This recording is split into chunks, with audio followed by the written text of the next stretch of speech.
Are you searching for purpose of life?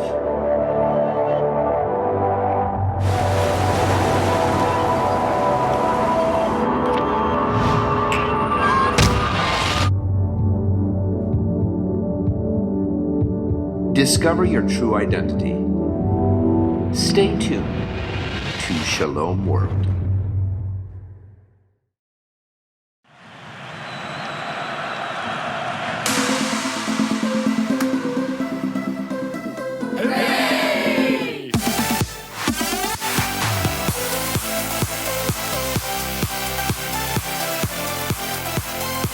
Five, four, three, two, one, go!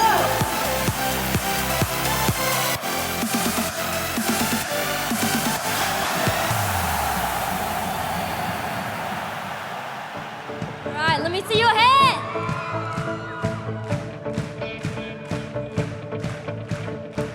Jed and Beth did a really good job of pumping us up this morning, but we've still got more in us, I think.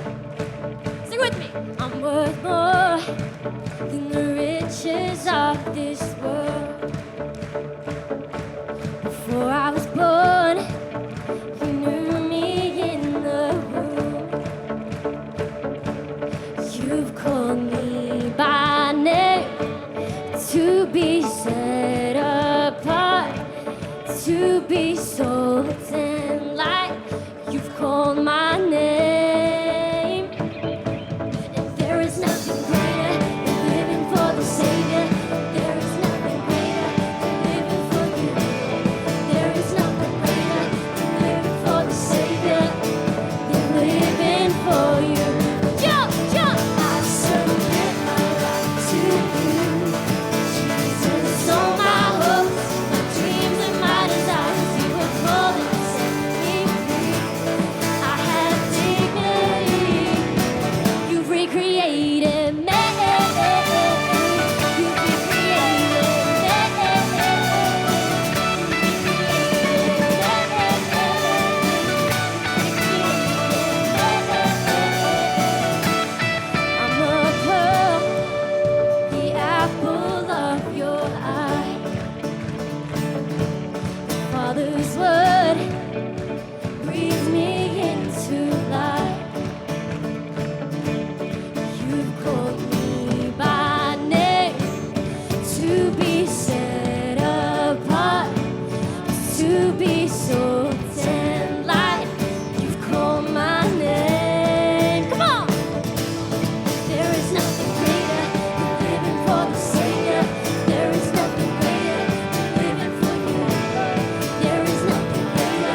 So I'm the Executive Director of Net, who some of you may have heard of. If you haven't, what we do is we get about 40 or 50 young people between the ages of 18 and 30, and we form them as young missionaries to go out in teams and do the work of evangelization. And they do that in all kinds of different contexts. But I think the important thing that you know before we get going today is that that means that we find these people from wherever they are, we get them together, we put them into a team, and then we kind of walk with them over the course of the year. I've been involved as Net for a long time, so I have done this whole thing of building teams and forming teams and walking beside teams as they kind of go through ups and downs of life and ministry for many years. And I feel really passionate about this topic because having a highly effective team makes all the difference. So I'm really passionate about this topic of building effective teams. And I'm going to walk you through my 6 steps for building effective teams in this workshop today. I don't want you to sit back there and have me just talk at you. This is a workshop. It's not a keynote or something. So I have work for you to do as well, okay? And I'm going to fire off some questions from time to time at you guys because I want to engage you. We're here in the speaker's graveyard shift. I'm going to do my best to keep you energized and awake as well. And if I see you falling asleep, I'm just going to ask a question right to you, okay? So get ready. It's coming, and stick with me while we talk about building effective teams, okay? I got 6 steps for you to building effective teams. And the first one is to have a clear vision and purpose for your team.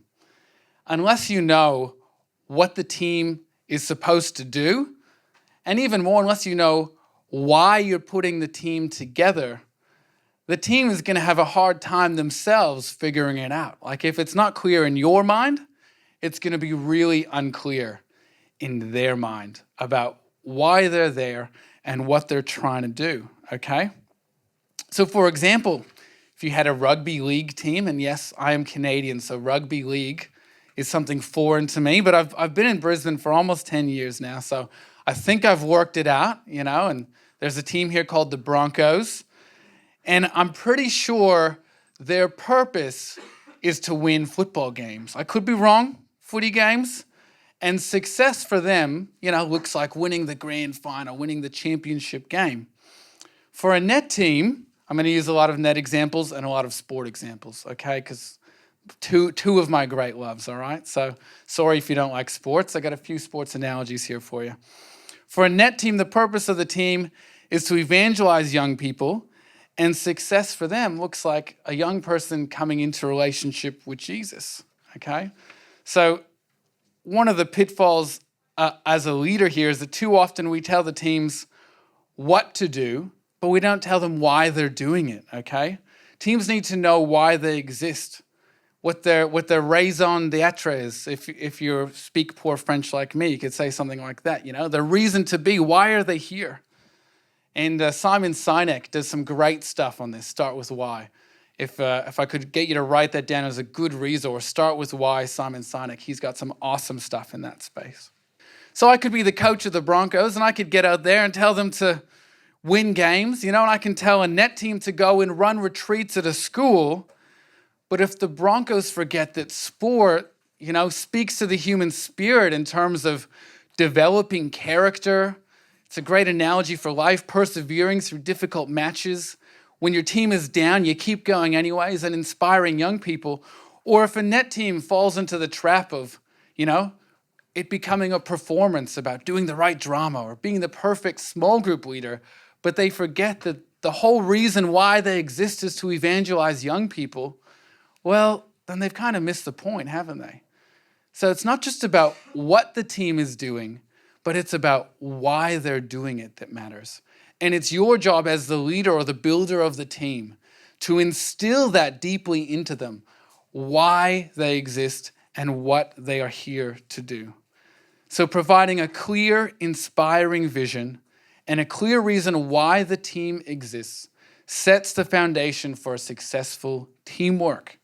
It helps guide the direction of the group, and when the team comes across challenges and difficulties, which they inevitably will, it's kind of a rallying cry that they can come back to. This is the vision. This is where we're going. This is why we are here. So that's step number one. Have a clear vision and why for your team. Maybe to illustrate this point, in a bit of my analogy is crude, okay? So bear with me. Recently, I took my son Ethan, he's 10, on a little camping trip. And we had a great time. We were at the Sunshine Coast, and we were around Mount Tibrogargan, okay? And we set out one morning to summit Mount Tibrogargan, okay? And we were working together. There was essential teamwork needed because Ethan's only 10. He's a little short for some of the rock climbing that's involved in scaling Mount Tibrogargan. So we're going up, and we had 3 or 4 moments where Ethan got to a point where he turned around and looked at me and was like, "Dad, I'm really scared. I don't know what to do. I can't see the way ahead. I don't know how to go any further." And he'd say, "I'm really scared. I think we should turn back." And I'd go, "It's okay, son. Like, if you want to turn back, we can. That's okay. I understand that you're scared. But something tells me that if we don't do what we set out to do, if we don't summit this mountain today, you're probably going to feel pretty disappointed in the end." And so he'd kind of get out of the difficult position. He'd come down lower. He'd find his feet. He'd take a deep breath. We'd look each other in the eye, and he'd go, "All right, Dad, I'm going to do it. We're going to get to the top." So it's like we had to step back for a moment, come away from the scary position that he found himself, had to recast the vision. We have come today to go to the top. And even though you find yourself in this moment of difficulty and you feel afraid, we're going to get there together. So we'd go back up and it'd be left hand here, try your right foot there, maybe a little boost from me. And then he would find his way through and he would keep going. And it just took that moment, that stepping back and that, hey, let's remember why we came out here today. That was really important for us reaching our vision and getting to the top of that mountain. So we're just going to pause now. I'm just going to invite you to turn to 2 or 3 people, maybe 4 who are around you. And I want you to answer 2 questions, which I'm going to write on the whiteboard for you soon. The first question is, why have you come to the workshop today? So maybe give the other people in your group a bit of context about who you are, what your work is, maybe what team you're building, or you're currently part of a team that you want to function more effectively. Just give them a little bit of a picture, a glimpse into that. And then the second thing I want you to do is share with the other people in your group your vision for the team. What's the why of your team? All right, so I'm going to give you about 5 minutes. So if you're in groups of 2 or 3, you've got about 2 minutes each to share about why you're here today, a bit of context, and what's the vision? What's your why for your team? And I'm going to write those questions on the whiteboard in case you've forgotten them, but let's go there now. So I'll just call you back because we're going to talk about step number 2. So what was step number 1 again? Clear vision and purpose. Step number 2 is get the right people. Choose the right people for your team, okay? So important. But in order to find the right people for your team, you have to have that clear vision and purpose. You need to know what it is that you're setting out to do. If I'm building the Brisbane Broncos, the kind of people that I'm looking for are a bit different than the people I'm going to need to build an effective net team. Different people with different skills, right? So you need to know what the team is on about and what they're doing and what their purpose is so that you can find the right people. I have 2 acronyms for you. I don't know, I just love acronyms, So I got 2 of them for you to help you remember some things that you should be looking for when you're choosing the right people. Okay, so the first one is 4 C's. What you're looking for in the right people for your team are competence. So that's skills in the right area, character, courage, and collaboration. 4 C's, competence, character, courage, and collaboration.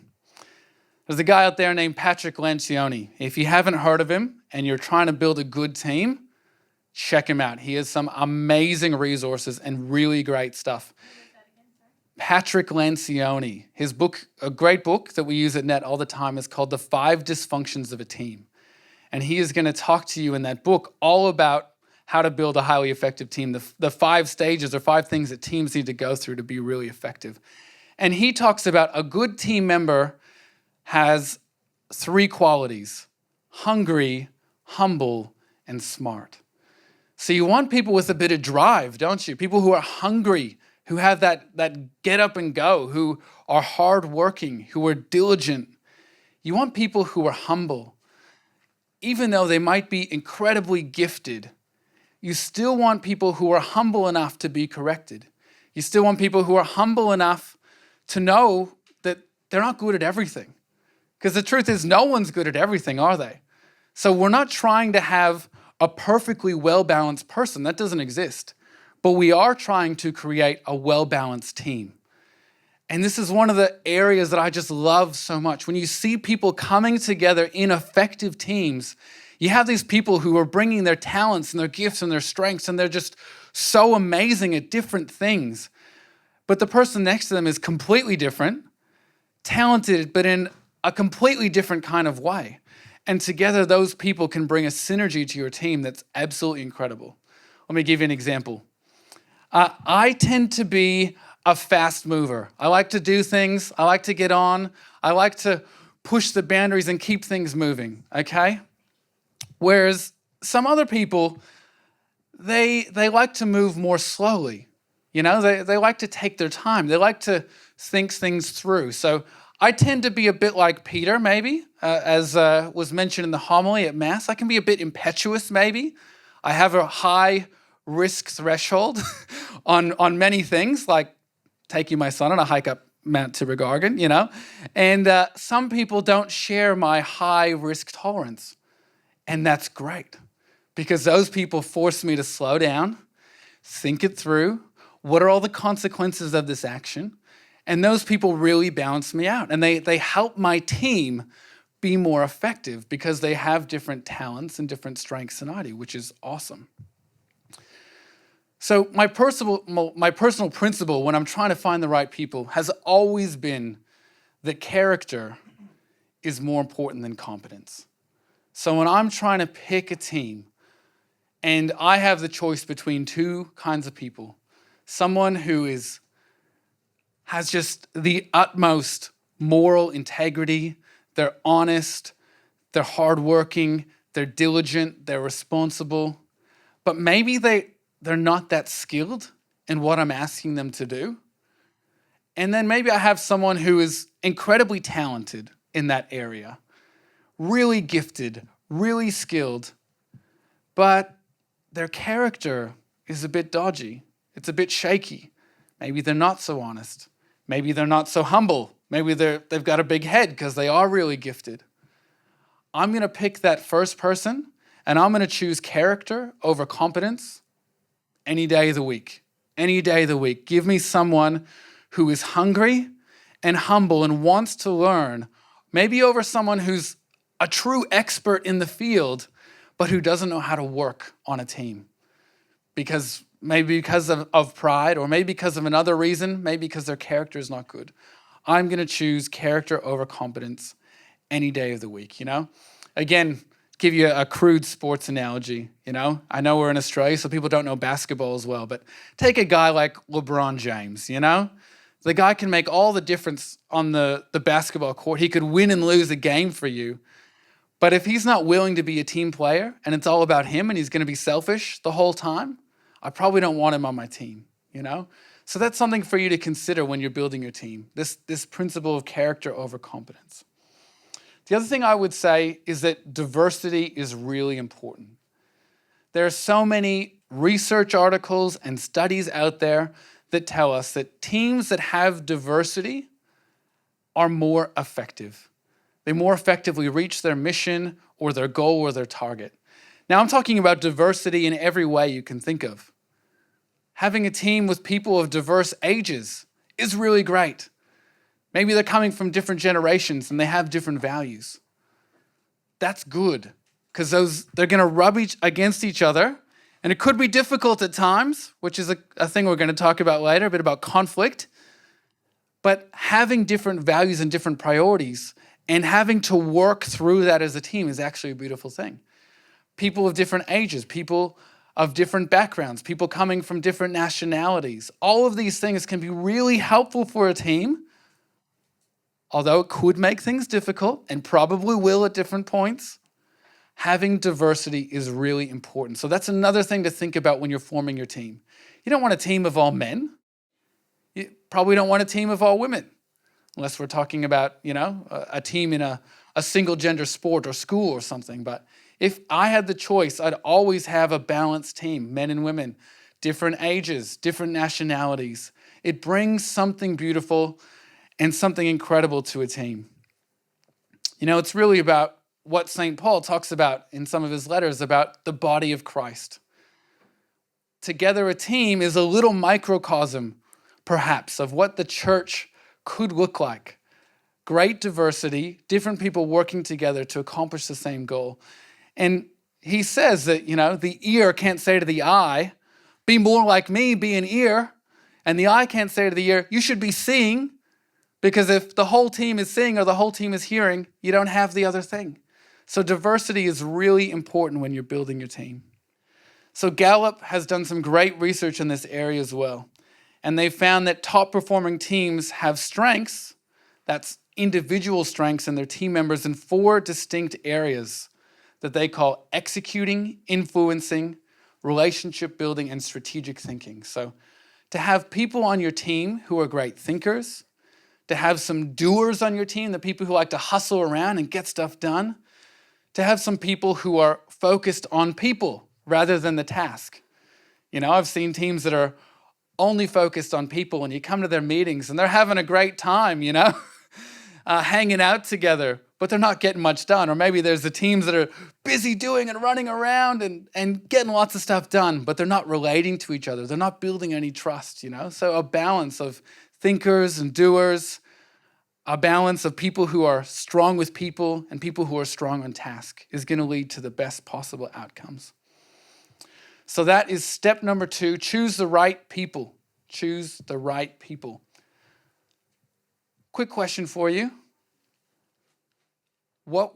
Can someone give me one of the acronyms that I just spoke about when choosing the right people? One of the acronyms. Character was one of the C's. What's another C? Competence. Courage. And collaboration. Awesome. Thank you. Just checking you're still awake. We're going all right.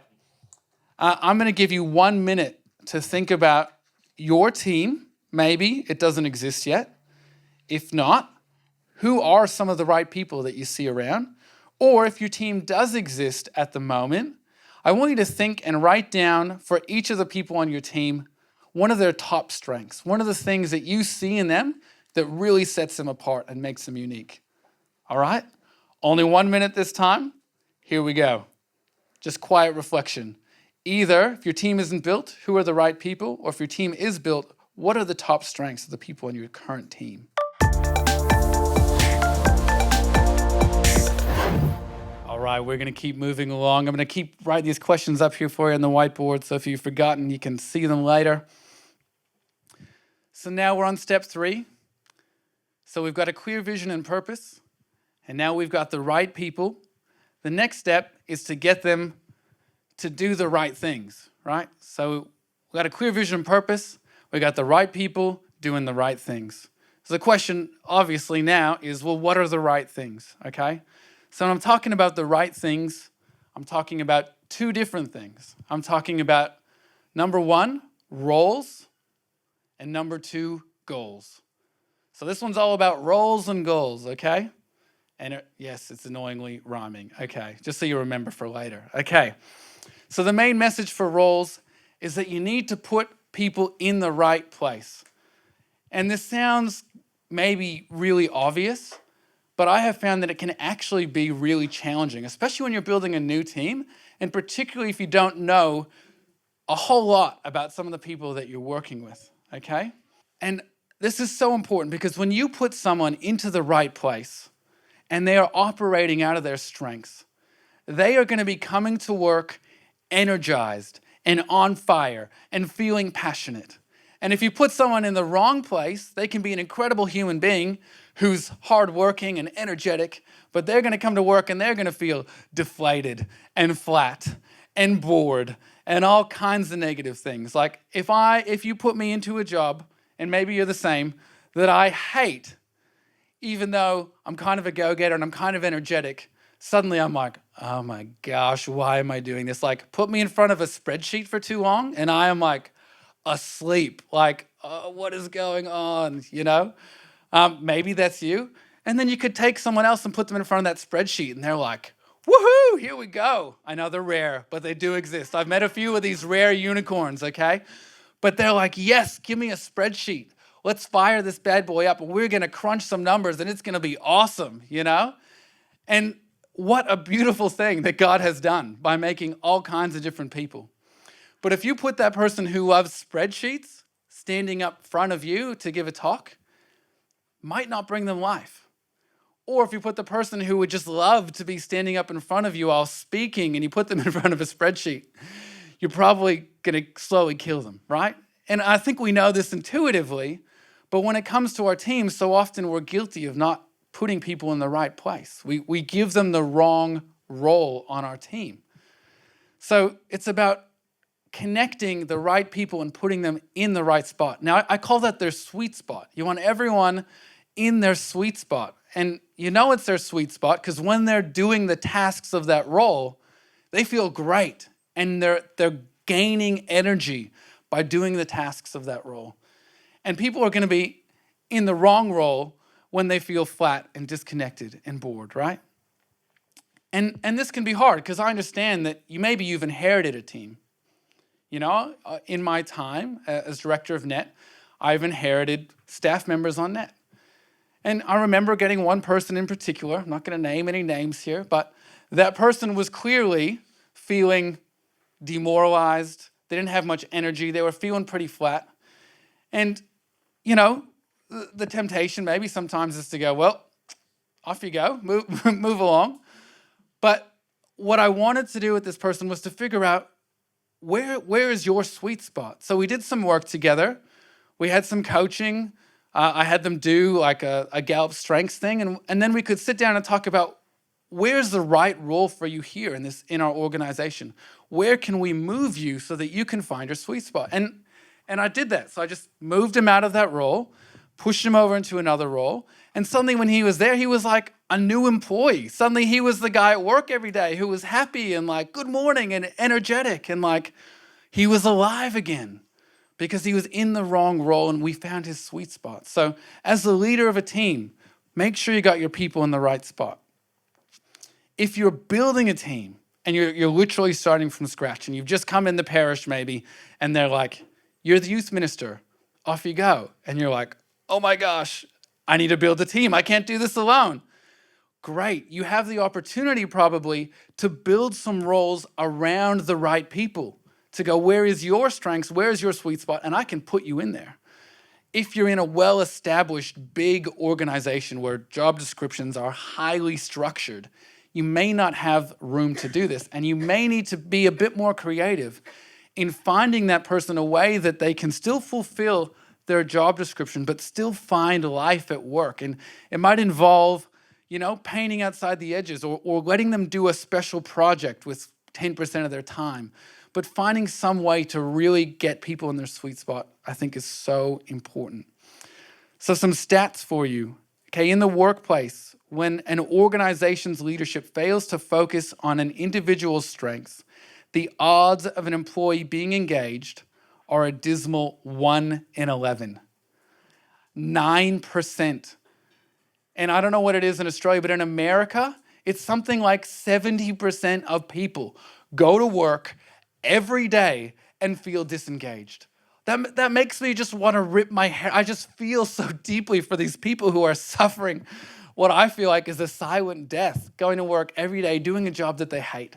And it's probably not even because the job that they would love is out of their reach in their organization. It's just that they're in the wrong spot.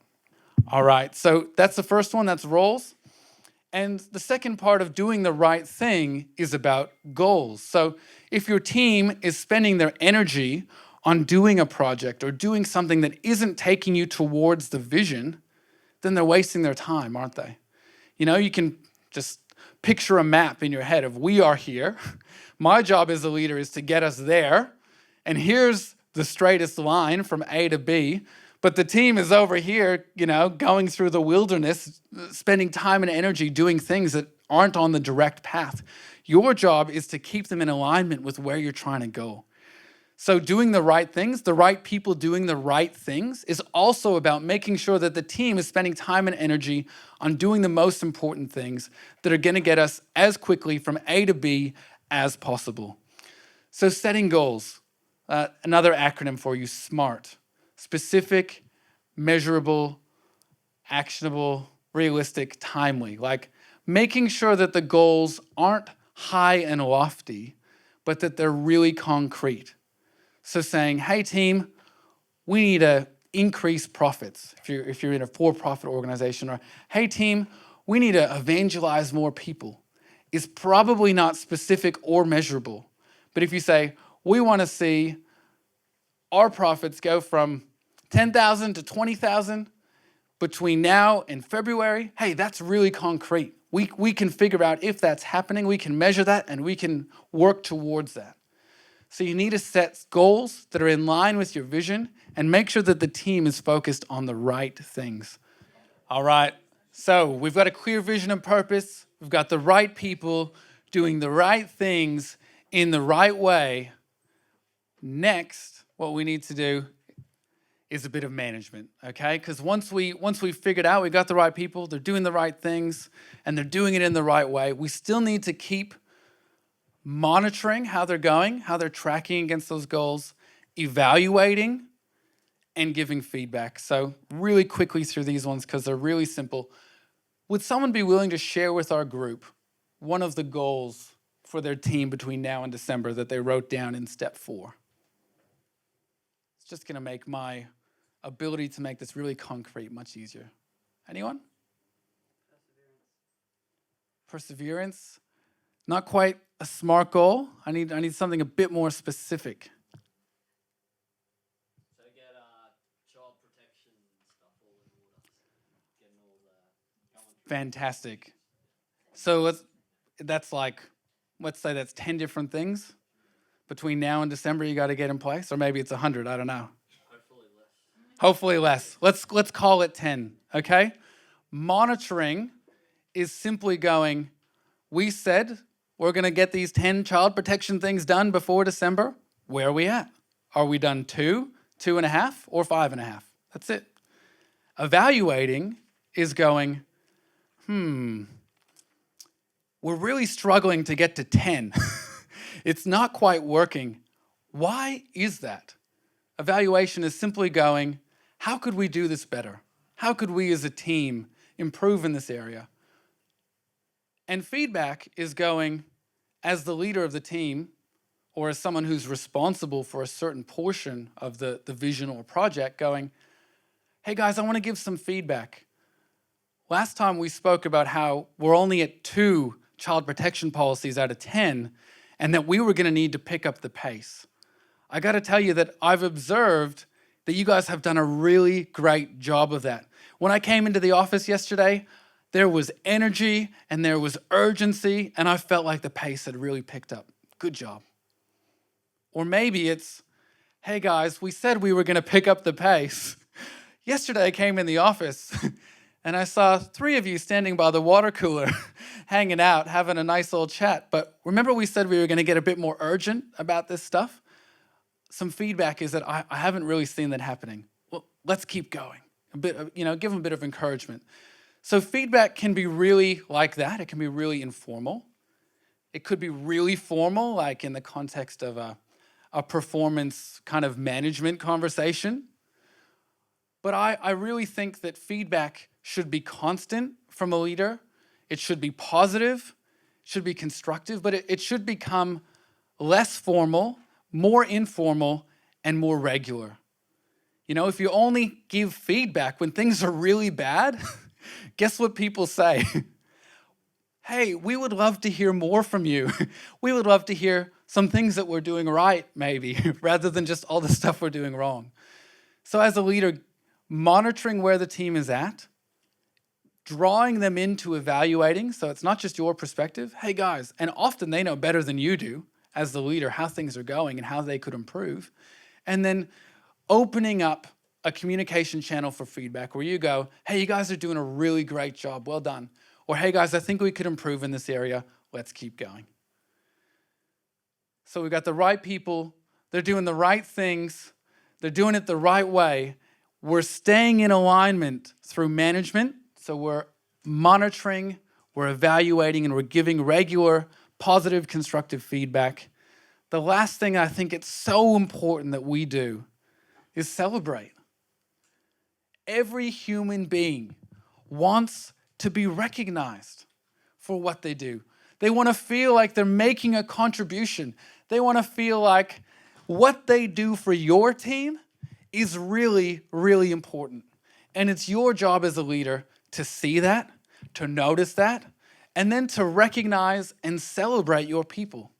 To go, hey, Tom, you know what I noticed? I noticed yesterday in the team meeting, your PowerPoint that you delivered to us was fantastic. It was so well done. Good job. Now, I could say that to Tom privately. Probably more important than I say that to him publicly at the next meeting. Hey, can we just recognize what Tom did last? How good was that? You know, can we recognize the person doing child protection?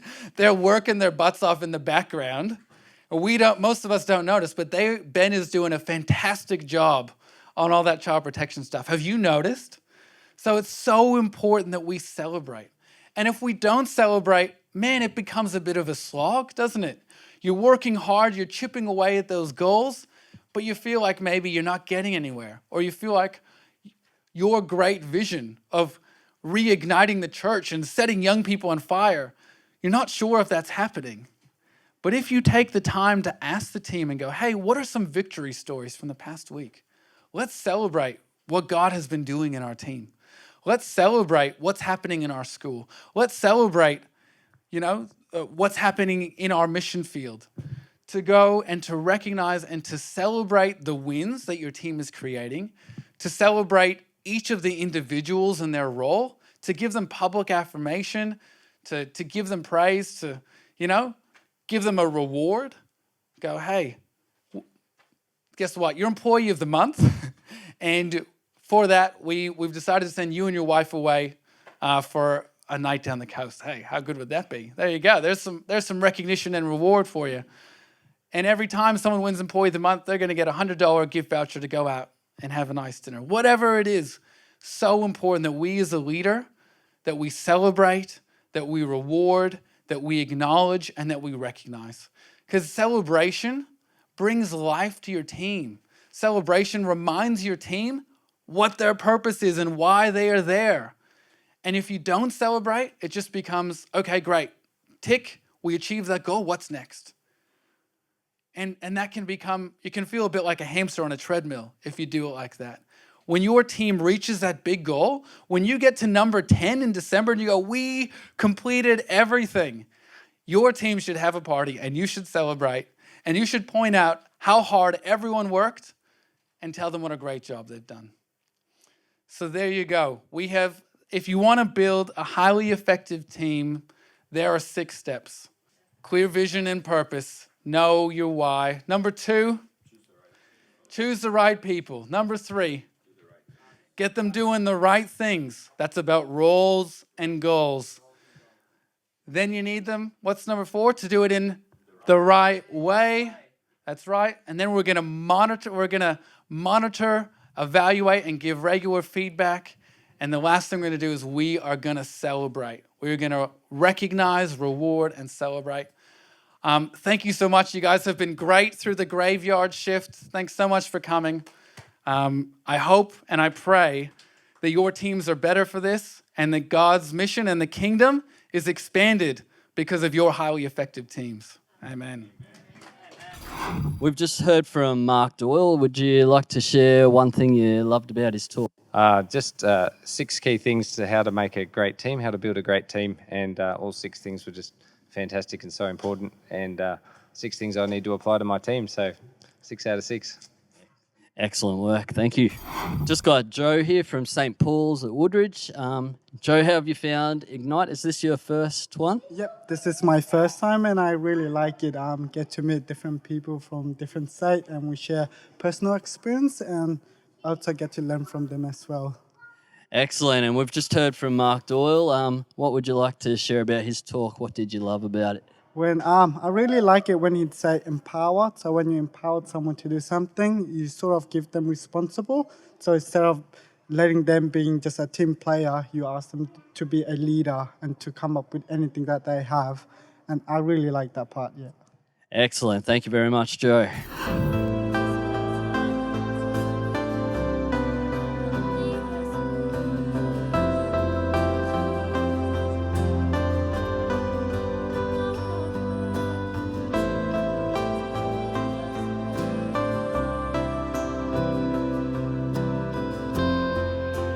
Jesus, I love you. Sing it out.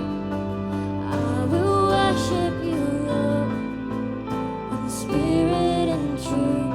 Make me new. Jesus, I love you. I will lay down my life, take up your victorious cross. Jesus, I love you. I will worship you, Lord, in spirit and truth. Make me new. Jesus, I love you. I will lay down my life, take up your victorious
Shalom World brings to you the Catholic faith in all its different dimensions. It can be a faith to inspire you in your own living of your Catholic life in society. Shalom World offers you an opportunity of being enriched and strengthened in your family life. We live in a culture that needs to have a Catholic presence.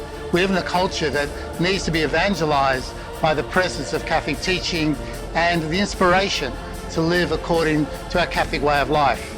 I recommend to you to be involved in the work of Shalom World. May the Lord bless you and bless the work of Shalom World. In the name of the Father, and of the Son, and of the Holy Spirit. Amen.